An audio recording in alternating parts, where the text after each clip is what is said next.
Mis hermanos, los miembros de la iglesia, por diseño de Dios, somos el objeto de la supervisión cuidadosa de los pastores y de los líderes. Ya hemos establecido, mis hermanos, cuál es la definición correcta de un pastor. Y hemos visto a la luz de las Escrituras que el pastor es aquel que el Señor ha sacado de en medio de sus hermanos para poder gobernar con la palabra de Dios, viviéndola al pueblo de Dios.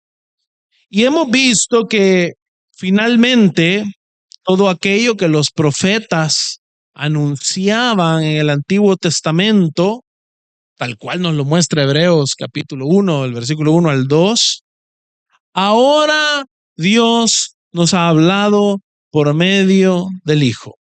Nos ha hablado por medio de Jesucristo. Él es el buen pastor. Es decir, mis hermanos, gran parte de aquello que nosotros entendemos como el cumplimiento de las promesas de Dios al pueblo de Dios, que ahora recibimos como el pueblo del nuevo pacto, es que ahora tenemos un buen pastor.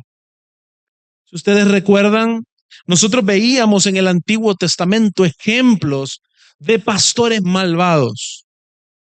Veíamos que en la profecía una queja constante que encontrábamos nosotros en textos como Ezequiel 34, que es quizás el más explícito, eran los pastores malvados de Israel que se pastoreaban a sí mismos, que no perdonaban al rebaño. Y el contraste, entonces, la respuesta de Dios es el buen pastor, Jesucristo. Pero la esperanza de ese buen pastor que es Jesucristo, no solamente se encontraba en el hecho de que nosotros como iglesia íbamos a permanecer simple y sencillamente recibiendo directrices de Cristo sentado a la diestra de Dios, cosa que es maravillosa, sino que entendíamos que a través del derramamiento del Espíritu, Él ha llenado del Espíritu a su iglesia y también ha dotado a hombres del Espíritu para poder ser pastores que son como el buen pastor o que imitan al buen pastor. Y por eso nosotros podíamos resolver aquella dualidad de Jeremías 17, que maldito es el hombre que confía en el hombre, porque la confianza del pueblo de Dios, mi hermano, no está puesta en hombres, sino en Jesucristo, quien ha dotado a su iglesia de hombres que le imitan. Y ahí incluimos a toda la iglesia, obviamente, porque todos debemos de ser imitadores de Dios como hijos amados. Y el hijo amado, ¿quién es? Jesucristo. Es decir, somos llamados a ser imitadores de Dios, imitando a Jesucristo. Pero aquellos que gobiernan en medio del pueblo de Dios, que son una dádiva de Dios, deben serlo con mayor razón. Por ende, cuando hablamos de estos líderes que supervisan, de estos pastores, de estos gobernantes de la iglesia, presuponemos que hablamos de hombres que buscan ser como Cristo. Nosotros, por eso, podemos confiar en lo que está diciendo el autor de Hebreos. Obedezcan a sus pastores y sujétense a ellos. Si pensamos en pastores en la carne, en hombres en la carne, en pastores como los de Ezequiel 34, que lamentablemente es el mismo tipo de pastores que tal vez nos hemos encontrado muchos de nosotros, esto es algo terrible. Este mandato que está haciendo el autor de Hebreos es una tortura. Obedecer a hombres que no andan conforme a la palabra de Dios.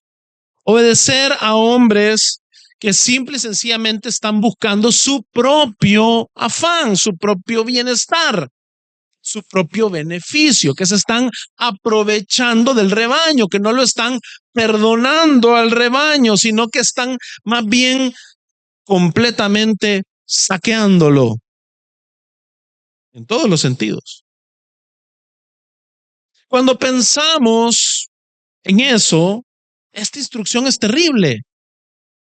Pero cuando hemos obtenido nuestro concepto del pastorado, de lo que la Escritura nos enseña y de la promesa de Dios de aquel verdadero pastor que se comenzaba a ver, si ustedes recuerdan, nosotros lo veíamos en el Salmo 78 a través de David, quien prefiguraba a Cristo.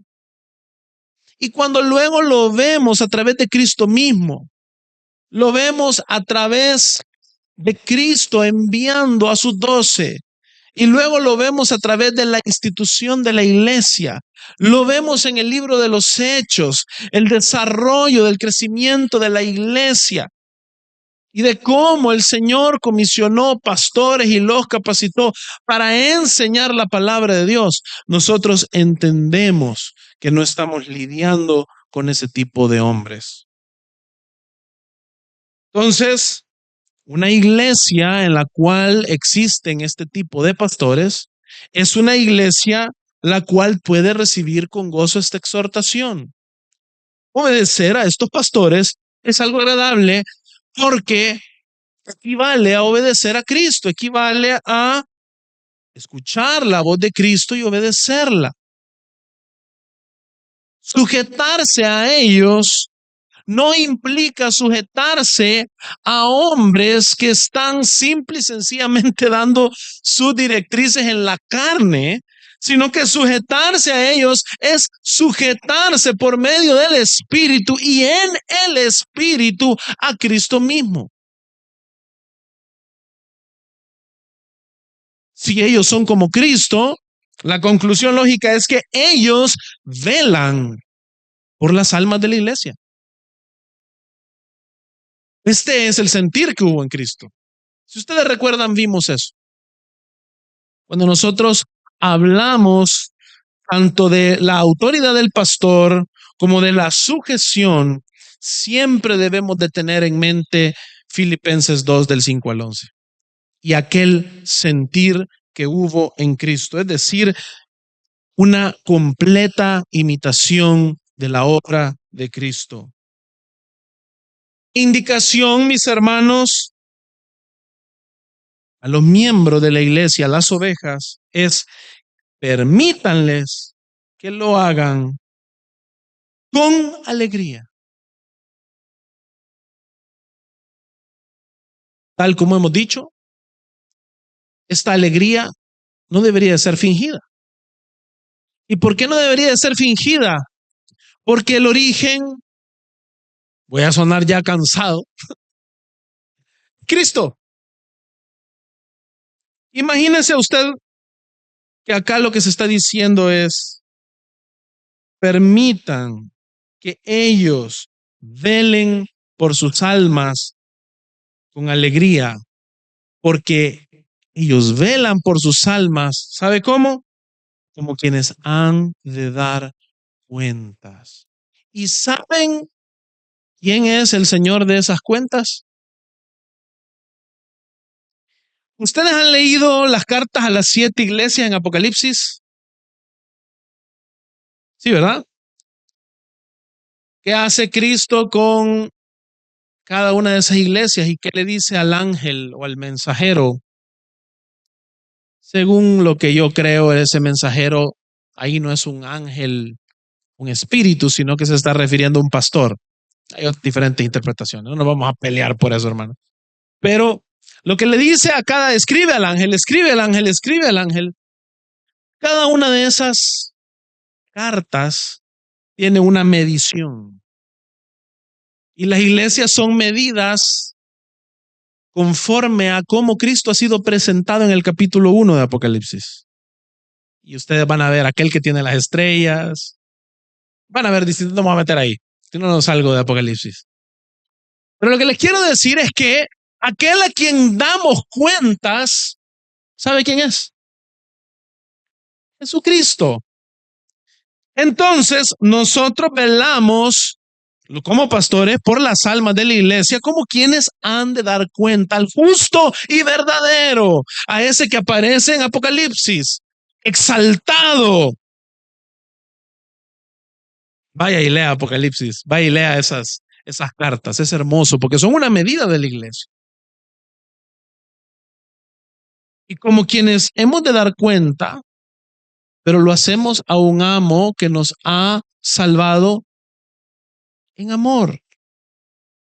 Entonces estas cuentas no se tratan de cuentas tampoco llenas de amargura, sino que son cuentas que rendimos como testimonio que le conocemos a Él. El que no ama no conoce a Dios porque Dios es amor. Entonces, cuando hablamos de rendir cuentas o de dar cuentas como pastores, estamos hablando de si en verdad nos parecemos o no a aquel que nos ha enviado. A ellos, a estos pastores, vale la pena permitirle con alegría porque es el equivalente que yo le permite a Cristo velar por mi vida, cuidarme, pastorearme. Es decir, si yo permito que estos pastores que Dios le ha dado fieles a la iglesia velen por mi alma, y yo lo obedezco y yo me sujeto, esto equivale a que yo obedezca a Cristo, me someta o me sujete a Cristo y permita que sea Él quien vele por mi alma. Es por eso que podemos ser exhortados, mis hermanos, a no quejarnos mientras esto sucede. Y es por eso que nosotros podemos entender que hay provecho. Hay provecho en obedecer a nuestros pastores y sujetarnos a ellos. ¿Por qué? Porque ellos han sido designados por Cristo, el buen pastor, el pastor supremo, el príncipe de los pastores. Hay poder ahí, hasta se cayó ya una tabla. Por el príncipe de los pastores. Si nuestra iglesia tiene pastores dignos de ser obedecidos, ellos están siguiendo el mandato de Cristo, mis hermanos. Y eso entonces resuelve la tensión horrible entre Hebreos 13:17 y Jeremías 17. Sí es maldito el hombre que confía en el hombre. Pero nosotros ponemos nuestra confianza en el Hijo del Hombre, que es también el Hijo de Dios, Jesucristo. Cuando esto sucede, entonces la membresía, los miembros, las ovejas, se vuelven actores activos. Y veíamos la semana pasada, y no voy a entrar ahí, pero veíamos muchas cualidades que deben los miembros de tener para poder relacionarse con sus pastores de una manera que edifique. No vamos a entrar ahí, pero es importante entender que un rebaño genuino reconoce a pastores genuinos. Un rebaño genuino no va a permitir que un falso pastor penetre y predique un falso evangelio en medio de ellos. Y eso nos traslada a la responsabilidad, porque debemos de estar entonces como cuerpo, como iglesia, saturados de la palabra de Dios. Porque somos de esa manera el pueblo que conoce la voz del buen pastor. Y también sabe quién es el ladrón. Ahora, partiendo de la base de que confiamos en el Señor, que en gracia y verdad tenemos pastores dados por Dios que buscan imitar a Cristo. Nuestro deber es entonces obedecerles, someternos a ellos, sujetarnos a ellos y ayudarles a cumplir su labor. Si tenemos pastores que imitan al buen pastor, debemos con gozo permitir que ellos nos guíen y con gozo ir en una misma dirección, puestos los ojos en Cristo, quien es el autor y consumador de nuestra fe. ¿Cómo podemos entonces, mis hermanos, ayudar a nuestros pastores a cumplir con esta labor? Porque ustedes se podrán preguntar, sí, Pastor Carlos, pero el tema es, ustedes son los que predican, ustedes son los que mayormente discipulan, ustedes son los que dan las consejerías, ustedes son los que gobiernan la iglesia. ¿Cómo nosotros podemos ayudarles a cumplir su labor? Fíjense que en un libro de Wayne Mack y David Swavely, que se llama La vida en casa del Padre, la guía de un miembro para la iglesia local, hay un conjunto de pasos que me parecen muy buenos y que vamos a tomar como base del sermón de hoy, de cómo podemos ayudar a nuestros líderes y pastores a cumplir con su labor. Y el primero, mi hermano, de estas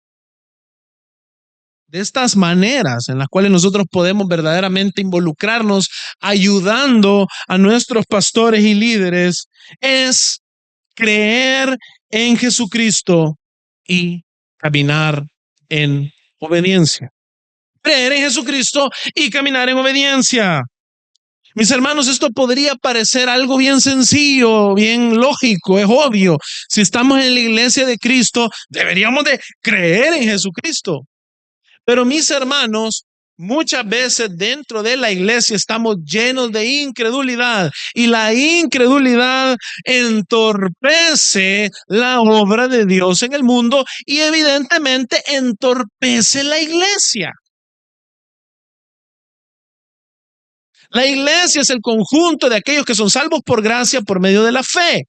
Si hay incredulidad, evidentemente hay un palo que se ha metido en la rueda de la bici y que detiene a la iglesia. Donde hay incredulidad, la obediencia no sucede realmente, porque la obediencia que veíamos en Hebreos 3:17 requiere hacerlo con alegría, con gozo, para que sea provechoso.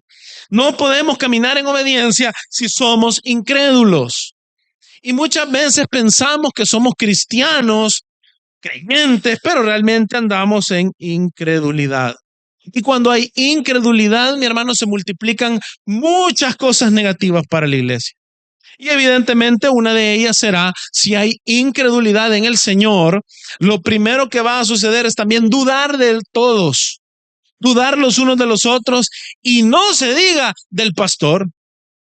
Y más cuando el pastor tiene que venir y traer palabras duras de parte del Señor, alguna exhortación que viene de la palabra y que a mí me suena que yo tengo un desacuerdo con lo que me está diciendo el pastor. Ahí, en ese contexto, va a ser bien fácil desobedecer.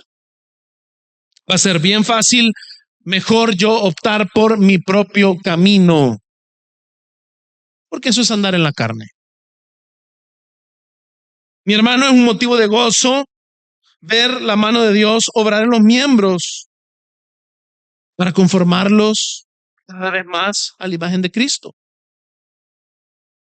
Qué hermoso es cuando hay una membresía que pone su confianza en Cristo, porque esta es una membresía que entonces comienza a mostrar frutos y se parecen más a Cristo. ¿Y usted qué cree que causa eso en sus líderes y pastores? Alegría, gozo. Porque aparte de todo, esto alivia la carga del pastor. Cuando el pastor está tratando con miembros maduros, el pastor tiene una carga mucho más liviana. Es más, cuando está lidiando con miembros maduros, el pastor hasta puede salir exhortado. El pastor hasta puede salir corregido y bendecido. Pero cuando el pastor está lidiando con una congregación inmadura, lo que está sucediendo es que esto es como alguien que lleva, es como así como en el mercado, un tlameme que lleva un gran saco de whisky de esos puyudos, hermano. Imagínense, no queremos que nuestra iglesia, si se ríen algunos hermanos por mi ejemplo autóctono, pero no queremos que nuestra iglesia, un buen ejemplo sea que los pastores llevan un gran saco de huisquiles puyudos. Lamentablemente, hermanos, muchas veces esa es la pintura. No estoy diciendo que es gracia y verdad. Pero hermanos, cuando hay miembros que se parecen a Cristo, el pastor tiene una tarea mucho más fácil. Cuando hay corrección, alguien que es como Cristo, tiene aquel sentir que hubo también en Cristo, que no va a tener, y él no tuvo el ser igual a Dios como cosa que aferrar. Nosotros no vamos a tener ser grandes pecadores como algo que aferrarnos y vamos a decir, recibo la corrección, obedezco en amor, me niego a mí mismo. Es motivo de gozo también, mi hermano, ver al pueblo de Dios usar sus dones, es decir, el Espíritu ha impartido dones, mi hermano, eso es un hecho. Si usted lee el capítulo 2 de Hechos, hablando de Hechos, es un hecho. Usted lee el capítulo 2 de Hechos, se va a dar cuenta que el día de Pentecostés ya sucedió. Y el Señor ya dio dones a los hombres. Y es un gran gozo cuando nosotros vemos que el pueblo usa los dones para edificación del cuerpo. Mi hermano, el cuerpo no solo está compuesto por los pastores. Nosotros necesitamos que los hermanos, que todos formamos parte del cuerpo de Cristo y que cada uno de nosotros ha recibido un don, utilice sus dones para la mutua edificación de todo el cuerpo. Eso es así. Y es de sumo gozo para nosotros cuando vemos un hermano que tiene la capacidad de consolar, que tiene la capacidad de aconsejar en sabiduría, que domina la palabra con precisión. Cuando vemos un hermano que es paciente, cuando vemos un hermano que es capaz de recibir el daño y ser como Cristo y perdonar, cuando vemos eso, nosotros somos alentados. Da gozo ver a los miembros, mi hermano, compartir el amor de Cristo entre sí. Da gozo ver a los santos perseverar en la fe en tiempos difíciles. Quiero que nos vayamos a 2 Corintios 2, del 14 al 16.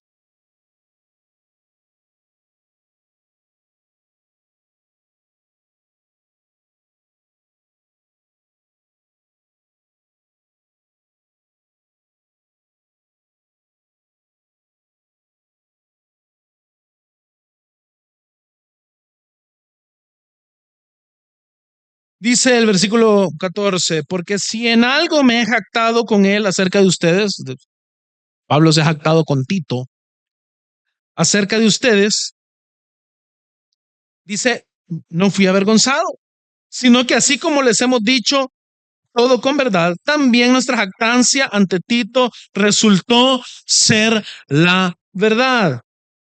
Y su amor hacia ustedes abunda aún más al acordarse de la obediencia de todos ustedes y de cómo lo recibieron con temor y temblor. Es decir, Pablo les había hablado bien de los corintios a Tito, y cuando Tito llega, él comprueba que ellos son obedientes.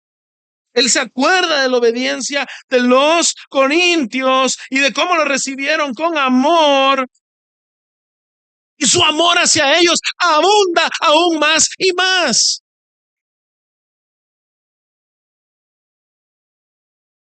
Me gozo, dice Pablo, de que en todo tengo confianza en ustedes.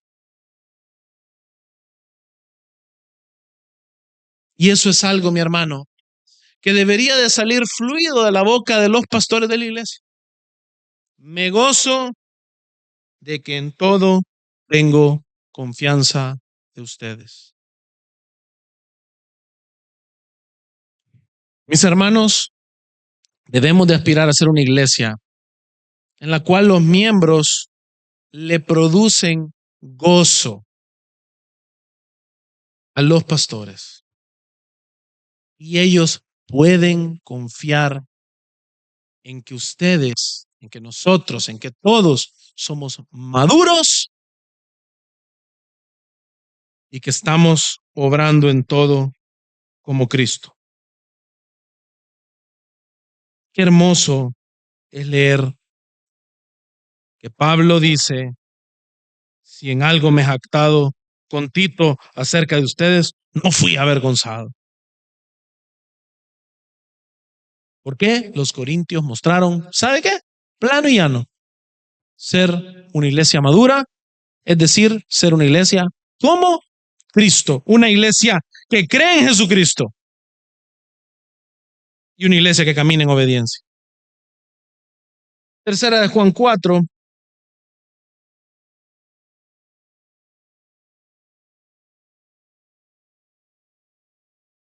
Fíjese lo que dice Juan.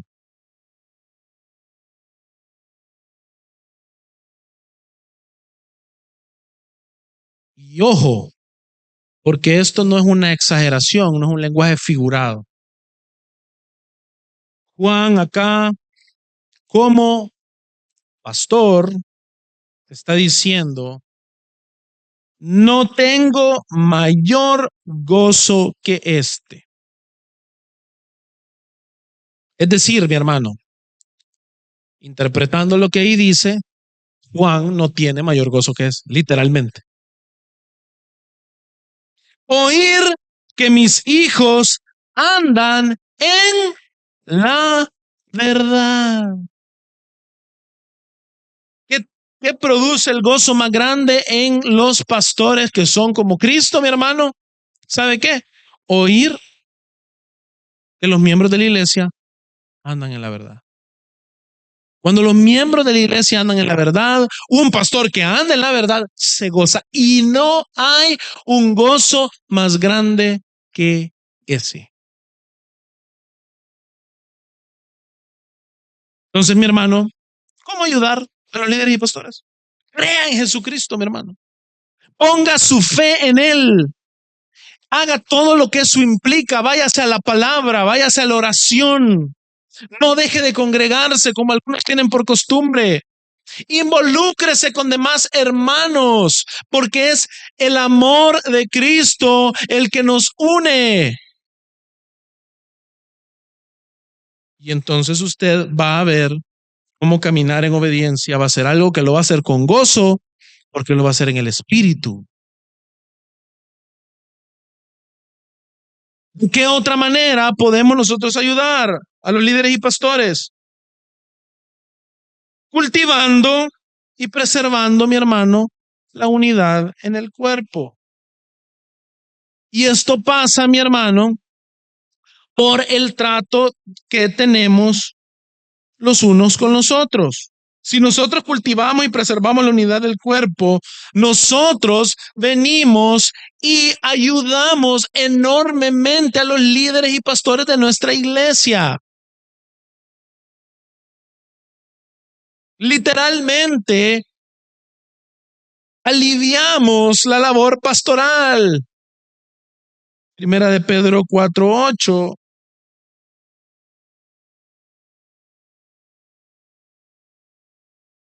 Dice lo siguiente: sobre todo, sean fervientes en su amor los unos por los otros. Hágase la pregunta, mi hermano: ¿es usted ferviente? Piense en esa palabra. ¿Es usted ferviente en su amor por los demás hermanos? Si no se entiende qué es lo que dice esa primera parte del versículo, lea la segunda. ¿Sabe qué hace ese amor ferviente? El amor cubre multitud de pecados. ¿Qué es ese amor ferviente, hermano? No es un amor aquí que le quema y que, ay, hermano, estoy llorando por... No, esos son sensacionalismos nada más. A mí de nada me sirve que usted diga: ¿cómo? Y a la primera ofensa que yo le hago, usted me escupe en la cara. Eso a mí de nada me sirve. Que usted me idolatre, si quiere. Eso no nos sirve de nada. ¿Sabe cuál es el amor ferviente? El amor ferviente es el amor de Cristo. El amor cubre multitud de pecados. Entonces, mi hermano, ame fervientemente. ¿Sabe? Empezando por dónde. Aquí hay más de un pecador que le va a haber ofendido. Entonces, ame fervientemente. ¿Sabe cómo? Cubriendo multitud de pecados. Porque si usted conoce a Dios, usted ama. Y entonces perdona.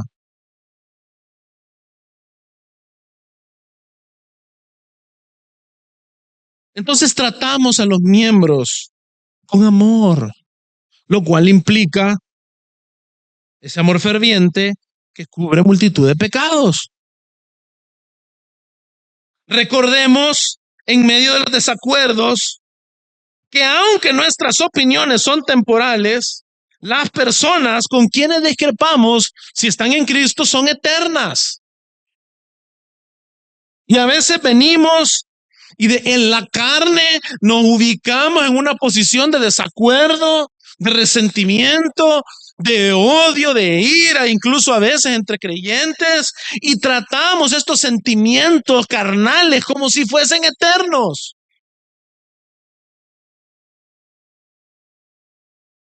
¿A qué vamos a la eternidad, mi hermano? ¿Qué cree que vamos a la eternidad? La respuesta rápida y fácil es que vamos a habitar para siempre ¿con quién? Con Cristo, con el Señor. Lo cual significa, mi hermano, una santificación total de nuestras vidas.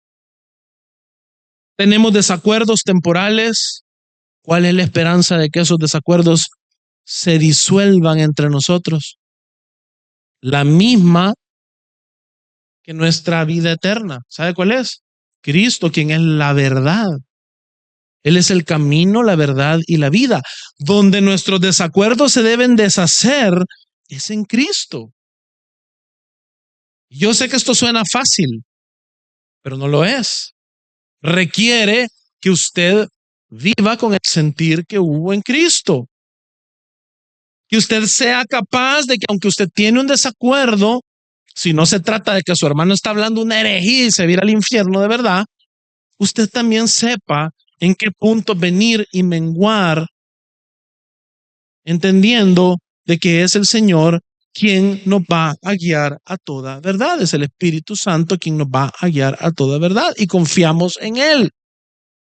Tenemos desacuerdos, pero esos desacuerdos no deben destruirnos porque nosotros tenemos todos un mismo destino eterno en el cual la palabra nos dice que toda lágrima va a ser enjugada.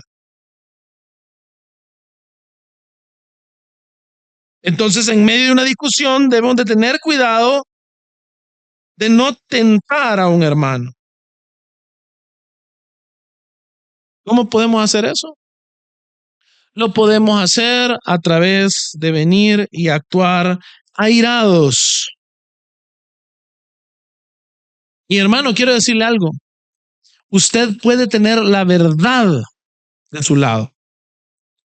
Sin embargo, utilizar la verdad de manera destructiva y no en amor.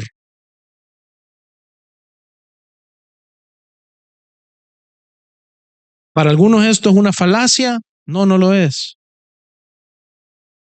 ¿Es malo un cuchillo de esos grandotes de este vuelo de cocina? No, ¿verdad? No es malo. Ese cuchillo nos permite preparar mucha buena comida. Es bueno cuando parte tomates. Es bueno cuando parte zanahorias. Es bueno cuando parte pepinos. No es bueno cuando está clavado en la espalda de otro hermano.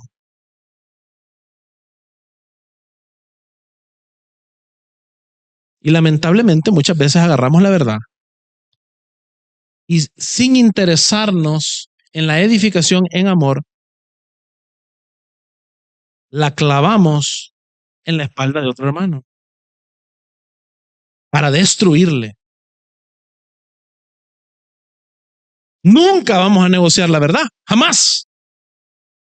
Pero Debemos de asegurarnos que esta verdad es presentada siempre en amor. Si un desacuerdo lo que va a hacer es venir y tentar a mi hermano a pecar, implica que yo ya pequé, primero.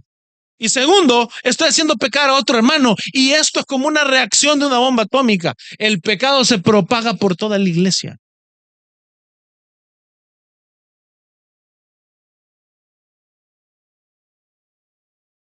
Efesios 4, del 26 al 27.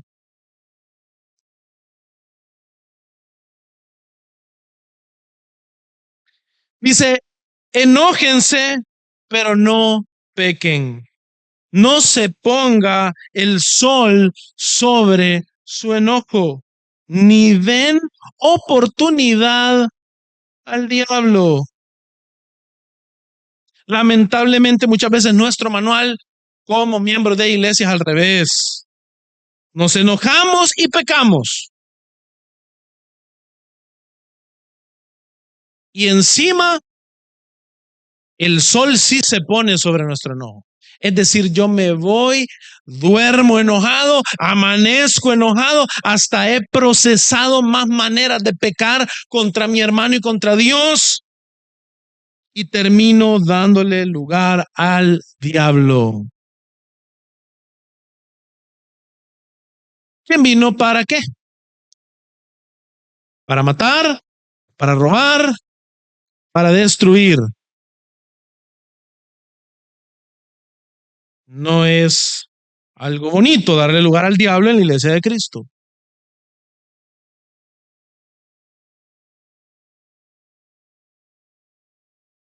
Santiago 1, 19 y 20 dice, esto lo saben mis amados hermanos, pero que cada uno sea pronto para oír. A veces nosotros venimos y oímos la puntita de lo que nos dijeron y agarramos, interpretamos pecaminosamente todo lo que se nos dijo y rápidamente nos airamos y destruimos al otro. Pronto para oír, tardo para hablar, tardo para la ira. Oímos con precisión, mi hermano, eso es lo que tenemos que hacer. ¿Qué es exactamente lo que se está diciendo? ¿Cuál es la exactitud del problema, mi hermano? Porque la verdad es un asunto que compete al pueblo de Dios. Si nosotros lidiamos con deshonestidad, con nuestros desacuerdos, estamos obrando como Satanás. Si hay un desacuerdo, yo debo de ir a la verdad de dónde está este desacuerdo. Pero si yo deformo la realidad del desacuerdo que yo tengo con mi hermano para hacerlo ver peor, yo lo que estoy haciendo es hacer la obra de Satanás. ¿Quién es el engañador? El creyente es pronto para oír y somos prontos para oírnos los unos a los otros. Si nos exhortan y no me parece lo que se me está diciendo, yo le doy precisión a escuchar bien lo que se me está diciendo, le doy relevancia. Soy tardo para hablar y el ser tardo para hablar no es un consejo suelto del hecho de que el habla ocurre después de qué. Pero ¿qué se requiere para hablar, mi hermano? Para yo hablar tengo que pensar. Por ende, un habla que se ha tardado es un habla que ha meditado. Y acá presuponemos que esa meditación es en la palabra de Dios.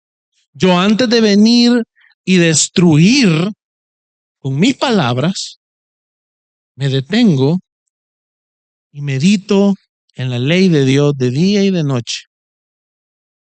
Y entonces, tras haber meditado en la palabra, tras haber orado, ya vimos nosotros hace un par de semanas, tras haber dudado de mí mismo, porque yo soy un pecador, tras haberle pedido al Señor misericordia y gracia para el oportuno socorro, entonces yo hablo. Tardo para la ira. ¿Sabe por qué? La ira del hombre no obra la justicia de Dios. Y cuando nosotros nos airamos en la iglesia, la mayor parte de veces es ira del hombre, disfrazada de ira de Dios. Porque sí, tal vez estamos viendo un pecado, hermano. Tal vez estamos viendo un mal proceder. No le voy a decir que no. A veces no, a veces es mera carnalidad y capricho. A veces sí, estamos viendo, hay un pecado, hay un mal proceder, pero queremos justicia humana, a nuestra manera, a nuestro tiempo, sin amor, sin humildad, sin paciencia.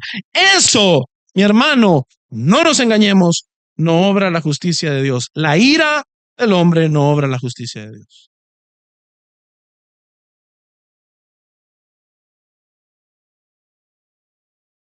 Ser delicado con los desacuerdos. Preserva la unidad del cuerpo. También, mi hermano, animar a otros a confiar en los líderes y pastores. Mi hermano, partimos de la base que los líderes y los pastores no son perfectos. Y no solamente eso, vamos a decirlo claro, son pecadores. Eso nos debe de quedar claro. Son pecadores, pero son pecadores redimidos por la sangre del Cordero. Si están en su posición legítimamente, a pesar de ser pecadores, toda su labor la llevan a cabo dependiendo de Cristo.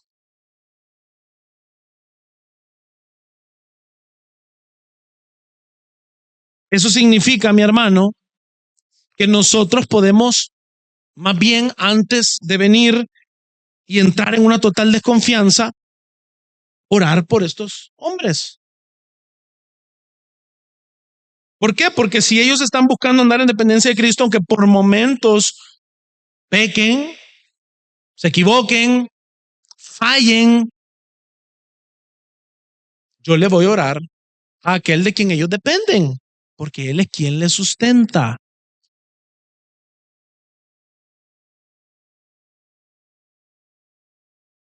Entonces la reacción ante la imperfección y el pecado de sus pastores, y estamos hablando acá, mi hermano, quiero aclarar, no estoy hablando de pecado que descalifica, de vida de pecado, ya que Primera de Juan nos dice claramente que el que practica el pecado es del diablo. Estamos hablando del pecado que tiene todo creyente mientras no estamos en gloria, mi hermano, somos pecadores. El que dice que no peca, dice Juan, hace a Dios mentiroso. Entonces sí, su pastor peca, el pastor Carlos peca, es un pecador. Usted, a medida se relaciona más conmigo, tiene más probabilidades de llevarse un chajazo de mi pecado. Eso no es para yo venir y andar y dar excusa no, no es así. No es ese el plan, pero es decirle la verdad. Pero entendiendo que estos son pastores, que somos, aspiramos a ser pastores, que dependemos del Señor, que confiamos en el Señor, nuestra primera inclinación no debería de ser el cinismo, no debería de ser saber cuál es la intención de este pastor con la que está haciendo esto. ¿Y por qué este pastor dio este consejo y no este otro? ¿Cuál fue el motivo del corazón detrás de lo que el pastor dijo aquel día? Mi hermano,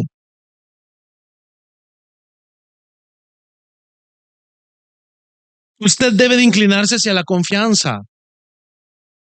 No porque está confiando en este hombre pecador, sino porque está confiando en el Señor. Y el Señor, ¿sabe qué? También Él saca a la luz todas las cosas. Es decir, si hay algo que tenga que ser sacado a la luz, créame, mi hermano, despreocúpese. El Señor lo va a sacar a la luz.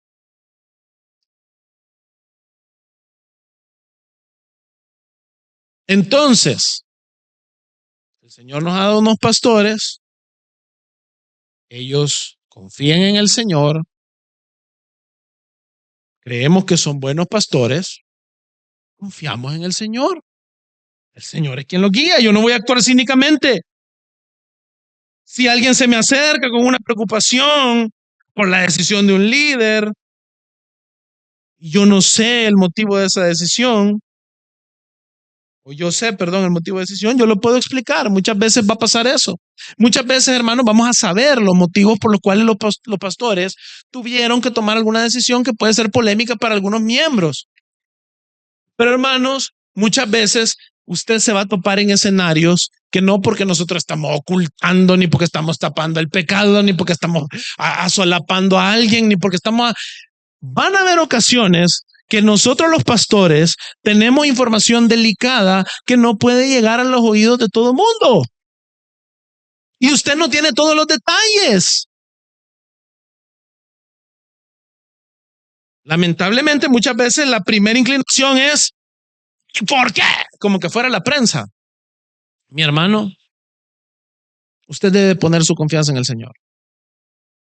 Los pastores están buscando en estos casos obrar en sabiduría, cuidar la conciencia de los hermanos, saber los tiempos correctos.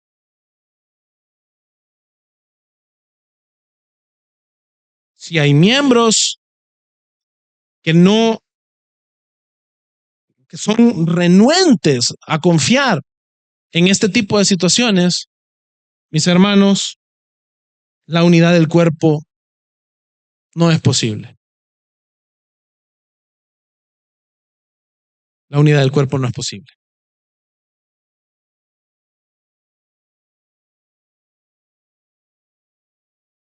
Si nosotros no sabemos cuando alguien se me acerca con una queja de alguna decisión, o si una mejor explicación no alivia su inquietud, nuestra sugerencia debería de ser que hable directamente con los líderes de la iglesia o con este líder, o con este pastor, en lugar de hacer que las cosas se agraven.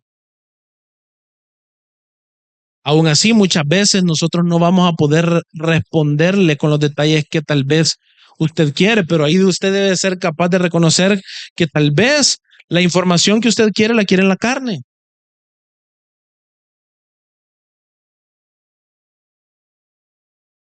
Vamos a ir a 1 Tesalonicenses 5, del 12 al 13.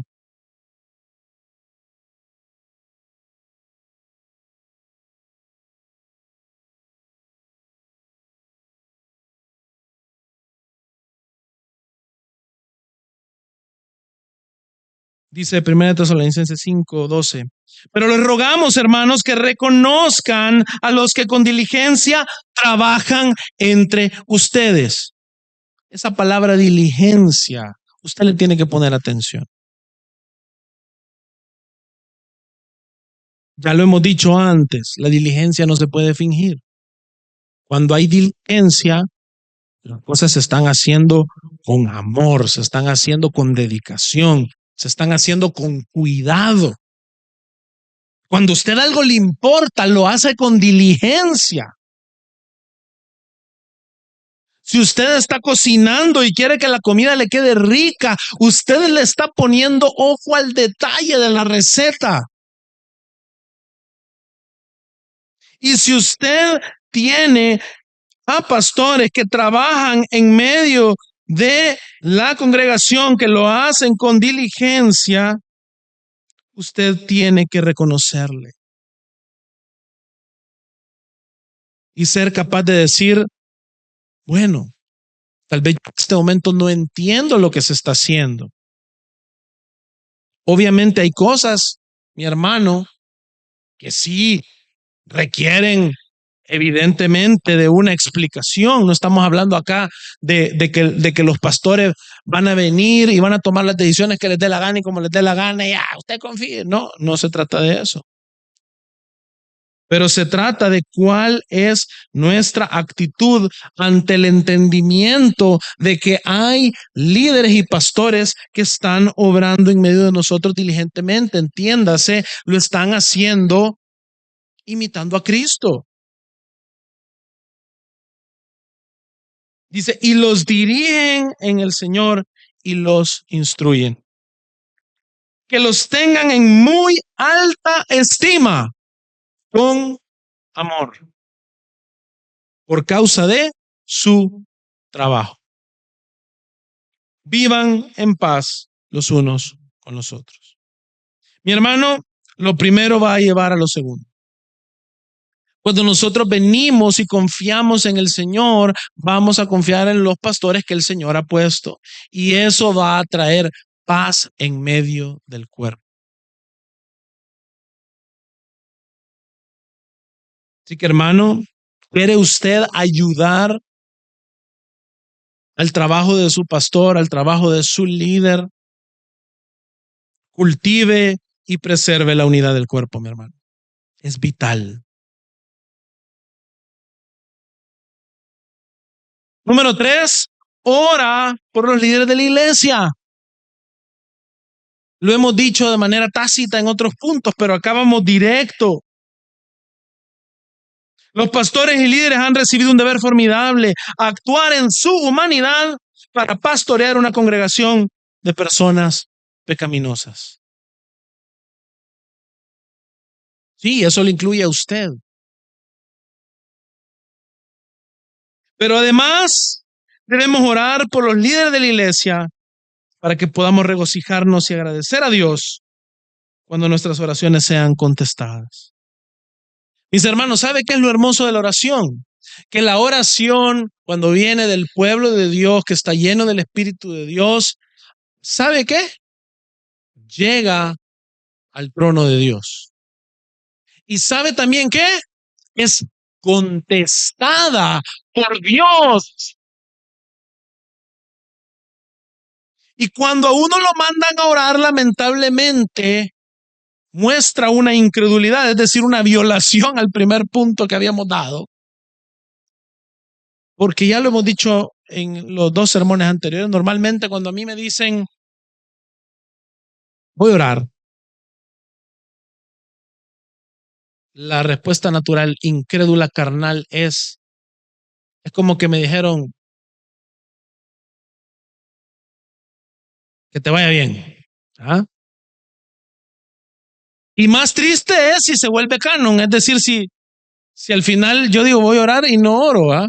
Es más triste todavía. Pero el problema no es el consejo de la palabra de orar. El problema somos nosotros y la connotación en nuestra incredulidad que le hemos dado a la oración.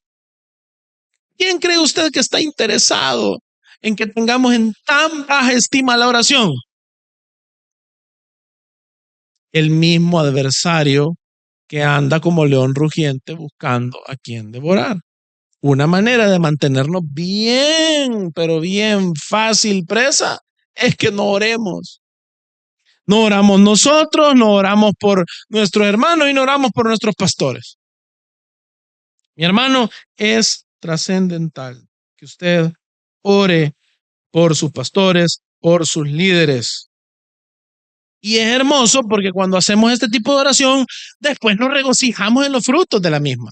Vemos la oración siendo eficaz.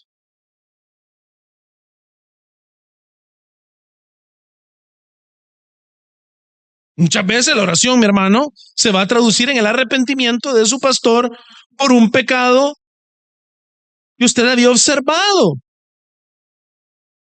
Que usted dijo, voy a orar por mi pastor. Y de pronto usted se va a regocijar que el pastor capaz se le va a acercar a usted y le va a pedir perdón.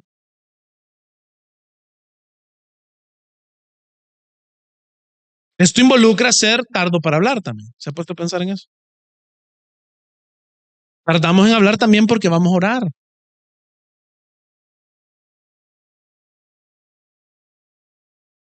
Vamos a leer 2 Corintios 1 del 10 al 11.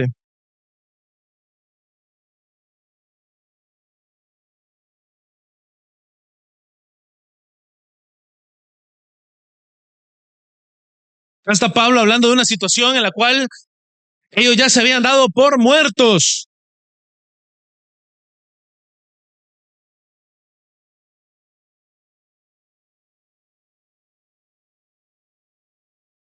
Dice el versículo 10, el cual nos libró de tan gran peligro de muerte y nos librará, y en quien hemos puesto nuestra esperanza de que Él aún nos ha de librar. Y cualquiera podría decir, va, pero ese es Dios, qué bueno, Dios libró de un gran peligro de muerte a Pablo. Ojo, mismo Espíritu Santo inspirando el versículo 11. Ustedes también cooperaron con nosotros, ¿con qué? Con la oración.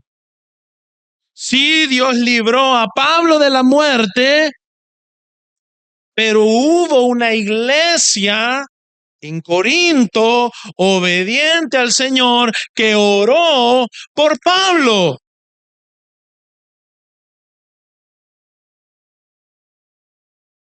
Ellos cooperaron, cumplieron con su rol. Dice, ustedes también cooperaron con nosotros con la oración para que por muchas personas sean dadas gracias a favor nuestro por el don que nos ha sido impartido por medio de las oraciones de muchos. La oración es un medio para la obra de Dios en el mundo. No menosprecie la oración. Muy probablemente la razón por la cual no están pasando las cosas que deberían de pasar en la iglesia, en su vida, es porque usted no está orando. La oración es el medio y debe de ser la oración de la iglesia, la oración de muchos. Así que ore por los líderes de la iglesia, ore por los pastores de la iglesia. ¿Cómo le ayuda al pastor? Ore por el pastor. Ore por el pastor.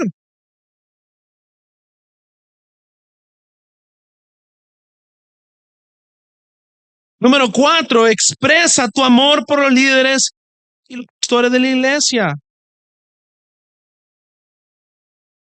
Usted tiene que considerar que si usted está lleno de ánimo, de amor, de gozo al ver a su pastor, usted puede ser un medio de gracia para un líder y para un pastor que está luchando con el desánimo.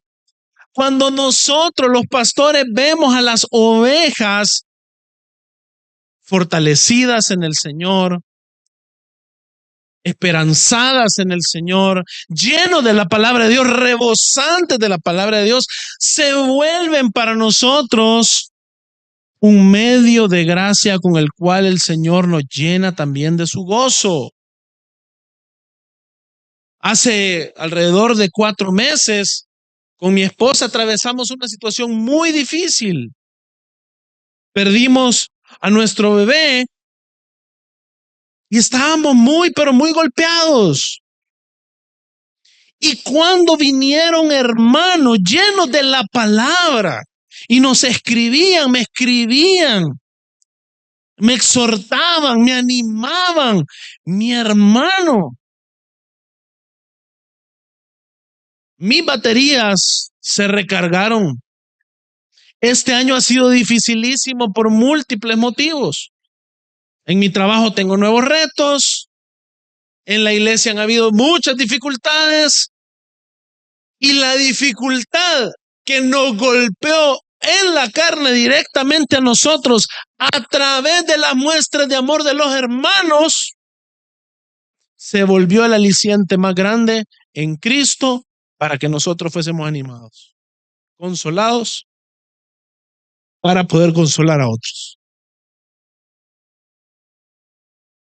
Por ende, no menosprecie el amar a sus pastores, a sus líderes, preocuparse por ellos, ver las necesidades que tienen, ver las dificultades que están atravesando, acercarse para poder ser amigos con ellos en el buen plan, para luego poder también ser quienes escuchan también sus tribulaciones. ¿Sabe? A veces nosotros los pastores necesitamos hermanos maduros con los cuales podamos hablar abiertamente.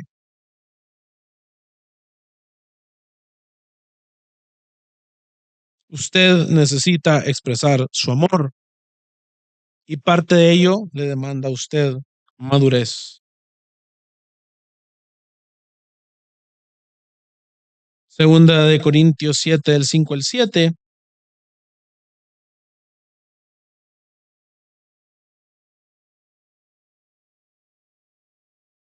dice: pues aun cuando llegamos a Macedonia, nuestro cuerpo no tuvo ningún reposo, sino que nos vimos atribulados por todos lados. Por fuera, conflictos; por dentro, temores. Pero Dios, que consuela a los deprimidos, nos consoló. ¿Sabe cómo? Dios es quien consuela a los deprimidos. Ojo, pero Dios tiene a su iglesia y a sus miembros como el medio de gracia para hacerlo. ¿Sabe cómo? Dios, que es el que consuela a los afligidos, consoló a Pablo, a los deprimidos. ¿Sabe cómo lo hizo? Nos consoló con la llegada de Tito. Póngale hoy usted su nombre. Dios es el que consuela a los deprimidos. Qué bueno que lo haga por la llegada de Carlos. Que Dios me ayude a que así sea.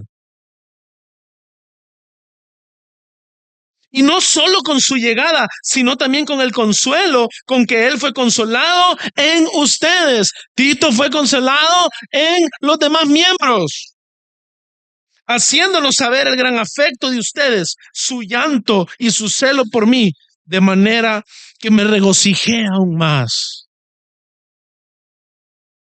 Ni siquiera necesita exégesis este texto. Aclaro. Exprese su amor por los líderes de la iglesia, mi hermano. Ámeles. Preocúpese por ellos. Número 5, busca su consejo y acepta con gratitud su reprensión. Mis hermanos, no hay nada peor que un miembro de la iglesia que dice: yo no necesito el consejo de los pastores, yo no confío en los pastores. Mi hermano, ese es un miembro que necesita buscar una iglesia donde haya pastores que se puedan sujetar. Si no nos engañe que usted está en una iglesia. Si usted es miembro de una iglesia, usted debe de sujetarse a los pastores que Dios le ha dado. Amarlos, sujetarse, buscar su consejo. No buscar su consejo es negar que Dios lo puso. Y si Dios no lo puso, ¿qué está haciendo en esta iglesia, hermano? Vamos mal. Pero si Dios lo puso, ojo, que no buscar el consejo de aquel que Dios ha puesto es necedad, es desobediencia al Señor. Por ende, usted está obligado a buscar el consejo de su pastor. El consejo de los líderes, de los pastores de la iglesia, solicitado o no, debería ser una parte valiosa de nuestras vidas. Parte del trabajo pastoral es identificar y abordar los problemas en nuestras vidas antes que se vuelvan dañinos. Y esto, mi hermano, requiere sabiduría. ¿Y sabe de dónde viene esa sabiduría? Del Señor. Requiere hombres que están en la palabra para poder verdaderamente escudriñar con la palabra, que es la que penetra hasta lo más profundo del corazón. Proverbios 19:20 dice: escucha el consejo y acepta la corrección, para que seas sabio el resto de tus días. Y este consejo, esta reprensión de proverbios, tal cual se han presentado el inicio de este libro, que es Proverbios, es que estos son los proverbios de Salomón. Salomón es aquel que está sentado en el trono de David, y David era un pastor. Salomón es un tipo también de Cristo.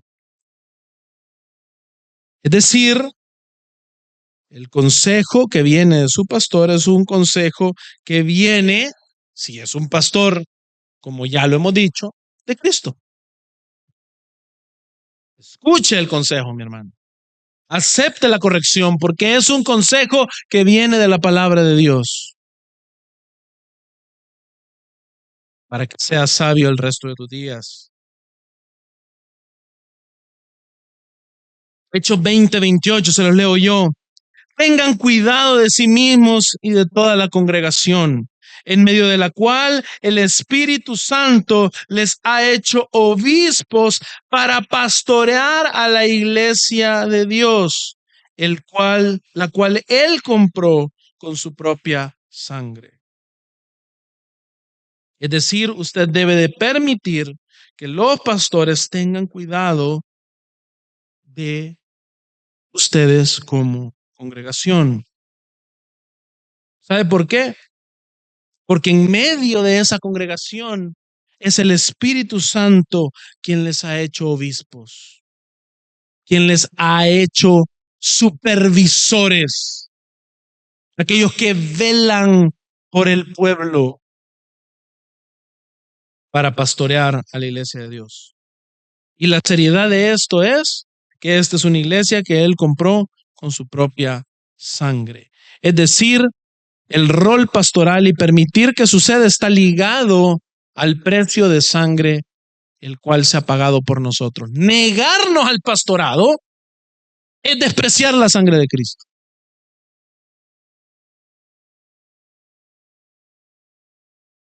Y finalmente, mi hermano, crea lo mejor del carácter y las decisiones de sus pastores. Debemos de confiar en nuestros líderes, en nuestros pastores, si no hay razones claras para lo contrario. Razones claras sí pueden haber, mi hermano. Y por eso dedicamos las dos prédicas anteriores para mostrar que tal cosa puede existir y debemos de estar atentos. Pero si no hay razones claras para pensar lo contrario, debemos de obrar en justicia, en la justicia de Dios y en la verdad de Dios. No deberíamos esforzarnos por suponer sus intenciones, a no ser que exista una prueba para ello, que de verdad sea elemental. Mi hermano, porque somos distintas cabezas y hay un refrán que cada cabeza es un mundo, con mucha frecuencia nos molesta lo que se hace, las decisiones que se toman. Y eso no solamente sucede en la iglesia, eso sucede en todo grupo social. En el trabajo, el Señor me ha permitido tener una posición de autoridad y a veces cuando tomo ciertas decisiones, involucra el descontento de otros.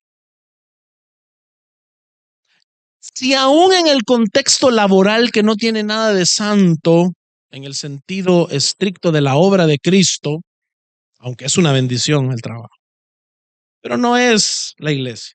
Si aún en el trabajo es importante que aún en medio de las dudas,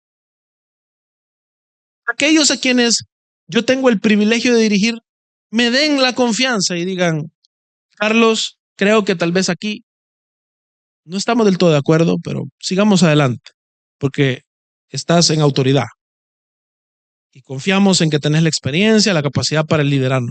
Imagínense si en un ámbito secular eso es válido. ¿Cuánto no lo va a hacer en la iglesia de Cristo? Sí, es verdad. La naturaleza humana nos va, y sobre todo de pecado, de la caída, nos va a llevar a que nos moleste lo que se está haciendo, porque somos también ególatras, egoístas. Nos pasa a todos, mi hermano, no es cuestión solamente de los miembros, pero si algo es presuntivo, mi hermano, si algo es lo que yo siento, lo que yo pienso, yo debería de simple y sencillamente callar mi alma, confiar en el Señor y a no ser que alguien venga y me lo diga y me diga, mira, fíjate que todo lo que vos has supuesto o tenga yo evidencia, todo lo malo que vos has supuesto es realidad. Si eso no sucede, mi hermano, usted debe de aceptar que usted es un pecador también y que usted está viendo cosas que realmente no existen. Usted tiene que ser capaz de morir a sí mismo y decir, voy a creer en lo mejor del carácter y en lo mejor de las decisiones de los pastores. 1 Corintios 13:7.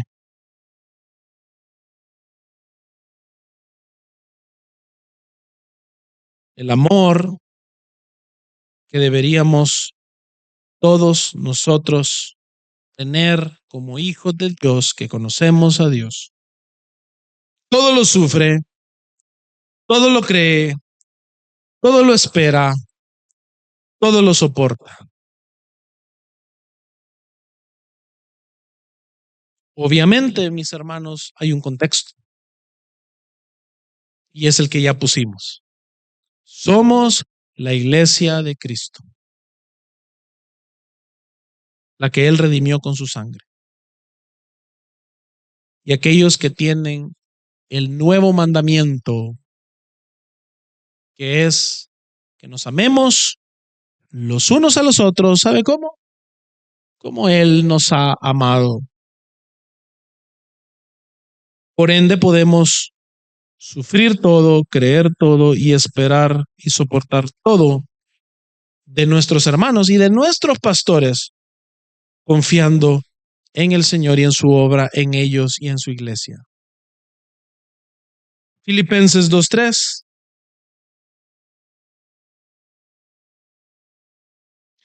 No hagan nada por egoísmo o por vanagloria. Solo ese primer verso da para que meditemos tanto. ¿Cuántas de las cosas que hacemos, y aún en la iglesia, las hacemos por egoísmo y por vanagloria?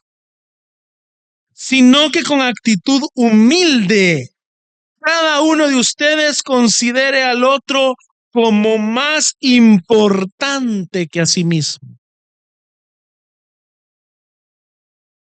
Mis hermanos, este es un texto a tener muy en cuenta. Todos nosotros, y aquí vamos todos en la colada, pastores y miembros, debemos de considerar al otro como más importante que a mí mismo. ¿Y sabe qué hace eso? Cuando yo tengo una duda, eso me pone en una posición de humildad. Eso me pone en una posición de yo aceptar que puedo estar equivocado. ¿Por qué? Porque mi hermano es más importante que yo. Así lo considero. Y como el otro hermano tiene el mismo mandato, ¿sabe qué va a pasar? El otro hermano, si está en Cristo, no lo va a pisotear a usted, sino que el otro hermano va a corresponder con el mismo sentir de Cristo. Y si somos una iglesia que se comporta así, somos una iglesia que se va a parecer a Cristo. Y esa, mi hermano, es la clave de poder creer lo mejor del carácter de nuestros pastores y confiar en sus decisiones. No se trata de confiar en el hombre, porque es maldito el hombre que confía en el hombre, y eso se lo garantizo. Si usted confía en la carne de Carlos Córdoba, usted está frito, porque Carlos Córdoba es un vil pecador. Pero confiamos en Cristo y en su obra. En su obra en mí, en su obra en los demás hermanos, en su obra en el pastor Carlos, y entonces puedo confiar y puedo creer lo mejor del carácter del pastor Carlos y en las decisiones que está tomando, porque confío en el Señor, quien lo ha puesto en ese rol. Mis hermanos, el pastor y el líder cristiano no es una figura de autoridad vertical. Por eso iniciamos esta serie que cerramos hoy con el mensaje que se titulaba Un rey de entre tus hermanos. ¿Por qué? Porque el pastor no es una autoridad vertical. Por el contrario, El pastor es uno entre sus hermanos. Su autoridad se desprende de Cristo, mi hermano, a quien todos los creyentes han sido unidos y no de manera jerárquica. Todos los creyentes hemos sido unidos a Cristo como sus hermanos. Ese es el lenguaje bíblico. Es decir, somos hijos de Dios en el Hijo de Dios. Cristo es el heredero de todo y nosotros somos ¿qué entonces? Coherederos. Gloria a Dios. El trabajo de la iglesia, por lo tanto, no puede aislarse del trabajo del resto de los miembros. Todos los miembros juegan, mi hermano, un papel fundamental en reconocer la dádiva de Dios de pastores como el buen pastor. Es decir, el pastorado en ese sentido es labor de todos.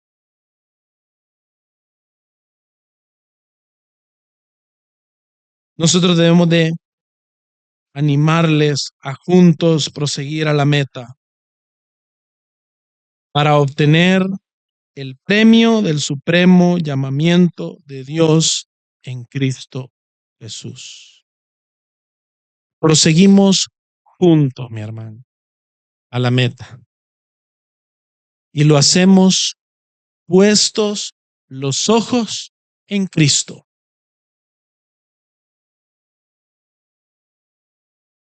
El pastor supremo, el príncipe de los pastores, el autor y el consumador de nuestra fe. Toda la gloria y toda la honra sea al Señor. Que su iglesia sea triunfante por medio de la obra de Dios en Cristo por el poder del Espíritu, y que gracia y verdad sea parte de ese triunfo. Vamos a orar. Dios te bendiga. Realmente es un privilegio para nosotros que puedas escuchar el mensaje de la palabra de Dios. Esperamos que Dios obre en tu vida grandemente a partir de lo que puedas escuchar y aprender a través de este sermón. Sin embargo, creemos que solo este sermón es insuficiente y no debería de suplantar por ningún motivo tu asistencia a una iglesia local. La iglesia local es el medio por el cual Dios obra en la vida de su pueblo. Te motivamos a que busques una iglesia sana donde congregarte o puedas contactarte con nosotros en nuestras redes sociales para que nos puedas visitar. Será un gusto poder servirte y que podamos juntos adorar a Dios en comunión con sus redimidos mientras aprendemos de su palabra. Que el Señor te bendiga.